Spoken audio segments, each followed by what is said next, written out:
तो नेक्स्ट हम डिस्कस कर लेते हैं होमवर्क वाला क्वेश्चन, जिसमें हमारे पास ये इक्वेशन दी गई थी और हमसे कहा गया था 4 रियल सॉल्यूशंस, 3 रियल सॉल्यूशंस, है ना, 2 real solution, 1 real solution, no solution, सबकी बात करनी थी हमें। ठीक है, तो अपन देख लेते हैं कब कब केसेस होंगे। मैं केसेस लिखने वाला हूं और आपको इंटरसेक्शन यूनियन आपको करना है। ठीक है, तो x square equal to t मान लेते हैं सबसे पहले।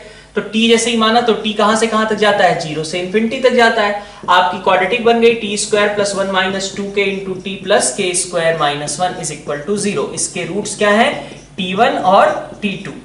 ठीक है, अब अगर हमें 4 रियल सोल्यूशन चाहिए, पहला केस क्या था, 4 रियल सोल्यूशंस का था, है ना। तो 4 रियल सोल्यूशंस अगर चाहिए तो उसका मतलब क्या होगा कि दोनों रूट्स कैसे होने चाहिए, t1 और t2 दोनों ही कहां आने चाहिए, इस रीजन में आने चाहिए। तभी तो 2x मतलब t1 और t2 दोनों पॉजिटिव होंगे, तभी तो 2x t1 से मिल जाएंगे, 2x t2 से मिल जाएंगे। तो पहले के लिए कहूं मैं 4 रियल सॉल्यूशंस की जब बात कर रहा हूं तो 4 रियल सॉल्यूशंस में मुझे क्या चाहिए, इसका मतलब हुआ t1 एंड t2, ठीक है, आर पॉजिटिव एंड डिस्टिंक्ट, दोनों ही कैसे हैं, पॉजिटिव और डिस्टिंक्ट है। तो कंडीशन क्या लगेगी, both roots greater than 0 and distinct, तो d ग्रेटर देन 0 होगा, डिस्टिंक्ट है ना, तो इसीलिए इक्वलिटी नहीं लगा रहे, क्योंकि ऐसा नहीं होना चाहिए ना भाई कि मान लो कि t1 और t2 दोनों ही 4 आ गए तो x की वैल्यू तो कितनी मिलेगी, 2 ही मिल पाएगी, +2 और -2, तो 2 ही सॉल्यूशंस ऐसे केस में एग्जिस्ट कर पाएंगे। इसीलिए हमें t1 और t2 दोनों कैसे चाहिए, डिस्टिंक्ट चाहिए। तो d पॉजिटिव चाहिए, condition y minus b by 2a ये भी पॉजिटिव होना चाहिए, और a इंटू एफ ऑफ 0 ये भी कैसा होना चाहिए, पॉजिटिव होना चाहिए। तो इन अगर ये तीनों चीजें हैं मतलब इन तीनों का इंटरसेक्शन जो होगा वही हमारा सोल्यूशन हो जाएगा।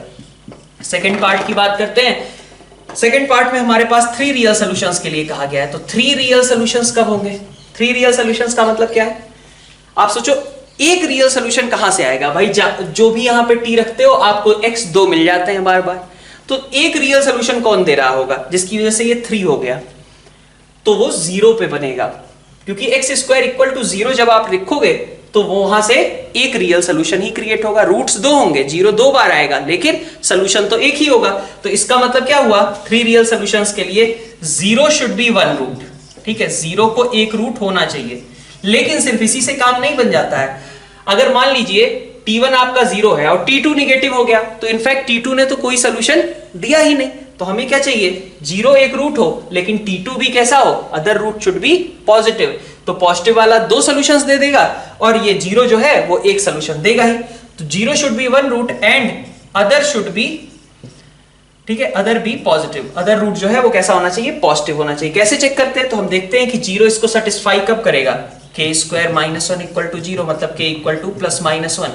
लेकिन अब हमें ऐसा k चाहिए जिससे कि एक रूट तो 0 रहे लेकिन दूसरा रूट कैसा हो जाए, पॉजिटिव हो जाए। तो आप देखो k इक्वल टू 1 अगर आप रखते हो तो वो क्या इक्वेशन बनाएगा, t स्क्वायर और minus t is equal to 0। तो t की वैल्यूज क्या आएंगी, 0 और 1, तो ये तो काम चल गया। k इक्वल टू 1 ने क्या बताया कि एक रूट आपका 0 है, दूसरा रूट आपका कैसा है, पॉजिटिव है, ठीक है। तो k इक्वल टू 1 हमारा सोल्यूशन हो सकता है।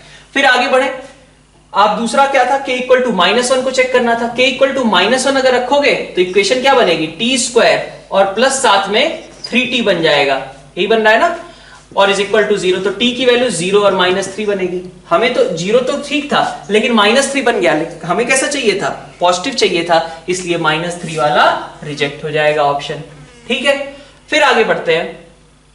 आगे हमारे पास जो मतलब सीधा आंसर तो सीधा यही हो गया ना, k इक्वल टू 1। फिर इस पार्ट का सिर्फ एक ही सिचुएशन आई, -1 रिजेक्ट हो गया, k इक्वल टू 1 सेलेक्ट हो गया। हमें देखो इसमें कोई लोकेशन ऑफ रूट नहीं थी, फिर से 0 शुड बी 1 रूट, तो 0 एक रूट होना चाहिए, कब होगा, निकाला। अच्छा, उस समय हमें क्या चाहिए, अदर रूट पॉजिटिव है कि नहीं, अगर ऐसा k है तो वो सेलेक्ट कर लोगे, बाकी रिजेक्ट कर जाओगे। फिर third part, 2 real solutions. 2 real solutions कैसे कैसे बनेंगे आप देखिए। 2 रियल सॉल्यूशंस के लिए हमें क्या चाहिए होगा, 2 रियल सॉल्यूशंस की कंडीशन कब आएगी, जबकि आपका मान लीजिए t1 पॉजिटिव हो गया और t2 निगेटिव हो गया, तो निगेटिव वाले से कुछ नहीं बनेगा और जो पॉजिटिव वाला है वो 2 सॉल्यूशंस दे देगा। तो हमें ऐसे केस में क्या चाहिए, आप क्या लिखेंगे, आप लिखेंगे कि t1 अगर पॉजिटिव है तो t2 निगेटिव हो, और t2 अगर पॉजिटिव है तो t1 निगेटिव हो। यही चाहिए आपको कि t1 और t2 का साइन अलग अलग होना चाहिए। साइन अलग अलग होना चाहिए, इस बात को हम ऐसे लिख सकते हैं, 0 लाइज इन बिटवीन रूट्स। लिख सकते हैं, ठीक है। T1 और T2 जो है एक निगेटिव हो एक पॉजिटिव हो, निगेटिव वाला रिजेक्ट हो जाएगा, पॉजिटिव वाले से 2x मिल जाएंगे, तो 0 लाइज इन बिटवीन रूट्स। अब 0 लाइज इन बिटवीन रूट्स का मतलब कंडीशन क्या होती है, a into f0 should be negative. और कोई तरीका है क्या टू रियल सॉल्यूशंस का? टू रियल सॉल्यूशंस का एक और तरीका था, कौन सा?